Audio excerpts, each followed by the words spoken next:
भैया बहनों, पिछले वीडियो में हमने वह चिड़िया जो कविता के 2 पदों के बारे में वाचन गायन करते हुए उसके भावार्थ को समझा था। आज हम इस कविता के तीसरे अंश का वाचन करेंगे और उसको समझेंगे।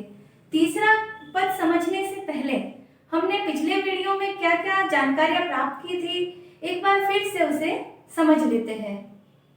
सबसे पहले हमने पिछले वीडियो में कवि परिचय के बारे में जाना था, कवि का परिचय जाना था।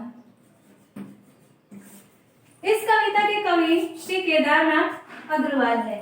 इनका जन्म 1 अप्रैल 1911 को उत्तर प्रदेश के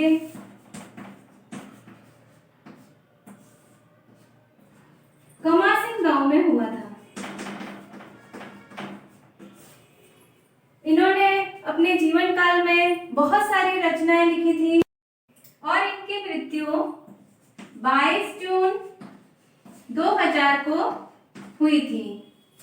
हमने उसके बाद में पढ़ा था हमने चिड़िया का वह चिड़िया जो कविता का सार। दूसरा पॉइंट था कविता का सार। इसमें हमने नीले रंग के पंखों वाली एक छोटी सी चिड़िया के बारे में बहुत सारी बातें जानी थी। इस छोटी सी चिड़िया के अनेकों विशेषताएं बताई थी। यह नीले रंग की चिड़िया कवि की एक काल्पनिक इच्छा है, कवि ने कल्पना करी है इस चिड़िया की, और जो जो गुण इस चिड़िया में है, जो हमको बताए गए हैं, वे सारे गुण हमारे अंदर भी होने चाहिए। तीसरे नंबर पर हमने इस कविता के 2 पदों का वाचन किया था, उनका गायन किया था और भावार्थ को समझा था। आज हम इसके आगे का यानी कि तीसरे भाग का अध्ययन करेंगे, वाचन करते हुए इसका गायन करेंगे। आइए भैया बहनों, अब हम इस कविता का वाचन करते हैं। वह चिड़िया जो चोंच मारकर चढ़ी नदी का दिल टटोलकर जल का मोती ले जाती है, वह छोटी गर्वीली चिड़िया नीले पंखों वाली मैं हूँ, मुझे नदी से बहुत प्यार है। अब हम इन पंक्तियों का गायन के रूप में गाएंगे। वह चिड़िया जो चोंच मार कर चढ़ी नदी का दिल टटोल कर जल का मोती ले जाती है, वह छोटी गर्वीली चिड़िया नीले पंखों वाली मैं हूँ, मुझे नदी से बहुत प्यार है। अब एक बार आप लोग मेरे साथ में दोहरान करेंगे।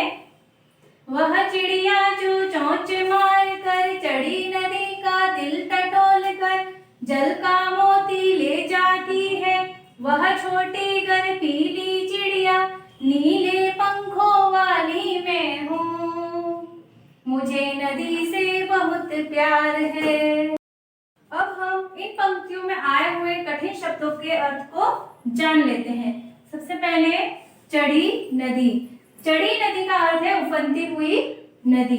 दूसरा है दिल टटोल कर, यानी कि बीच से, यानी कि नदी के बीच से। आगे जल का मोती, यानी कि पानी की बूंद, जल रूपी जो बूंद है, मोती है, उसी के लिए कहा गया है।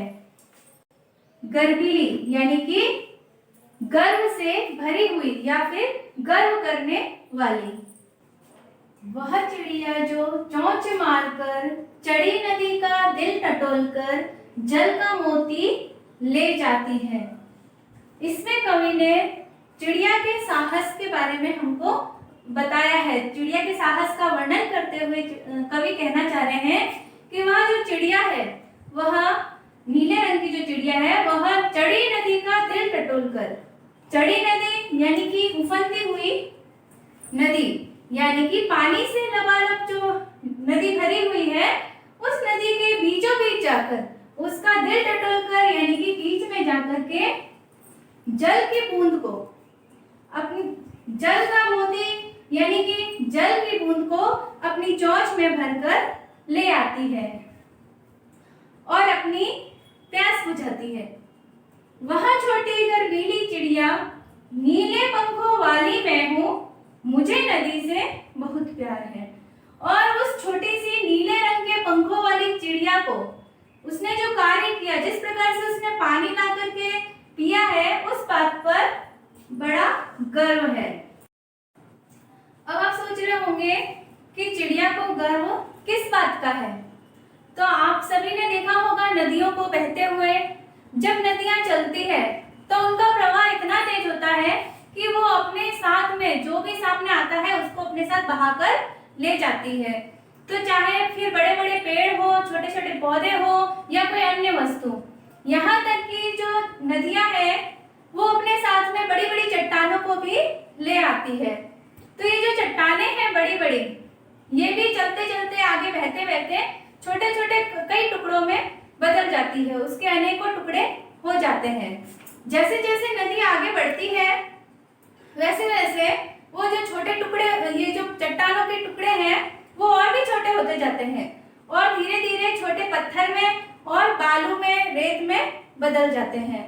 तो इस प्रकार से नदी का जो प्रवाह है वह इतना तेज है और इसके बावजूद भी यह जो नन्ही सी छोटी सी जो चिड़िया है, यह आसानी से नदी के ऊपर से पानी की बूंद को अपनी चोंच में भरकर ले आती है। और इसी बात का उसे भी गर्व है कि ये इतना कठिन कार्य है और मैं आसानी से कर लेती हूँ। मुझे नदी से बहुत प्यार है। तो चिड़िया आगे कहती है कि मुझे नदी से और उसके जल से बहुत ही प्यार है। भैया बहनों, इन पंक्तियों का अर्थ वैसे तो हम समझ चुके हैं, लेकिन एक बार मैं आपको लिख करके पढ़ा लेती हूँ। इन पंक्तियों में कवि ने चिड़िया के साहस का वर्णन किया है। वे कहना चाहते हैं कि वह छोटी चिड़िया बहुत ही साहसी है, क्योंकि छोटी होने के बाद भी वह उफनती हुई नदी के बीच से जल रूपी मोती अपनी चोंच में भरकर ले आती है और अपनी प्यास बुझाती है। यह साहसपूर्ण कार्य करने पर उसे स्वयं पर गर्व है। इस नीले रंग के पंखों वाली चिड़िया को नदी और उसके जल से बहुत प्यार है। तो भैया बहनों, इन पंक्तियों के माध्यम से कवि हमें यही शिक्षा देना चाहते हैं कि परिस्थितियां कैसी भी हो, कितनी भी विपरीत हो, लेकिन हमें कभी भी हिम्मत नहीं हारनी चाहिए। कठिन परिस्थितियों का भी मुकाबला हमें करने के लिए सदैव तैयार रहना चाहिए।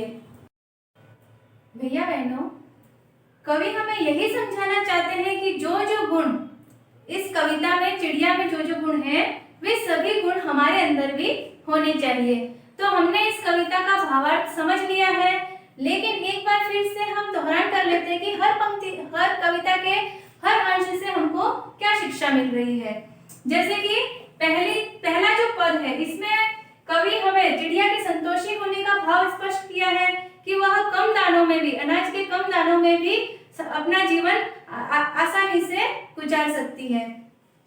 दूसरा जो है कविता का पद, इसमें बताया है कि एक बूढ़े वन बाबा है, यानी कि उसके बूढ़ा जंगल है और उस बूढ़े जंगल में चिड़िया के सामने बहुत सारी परेशानियां आती है, बहुत ही कठिन परिस्थितियों में वह रहती है।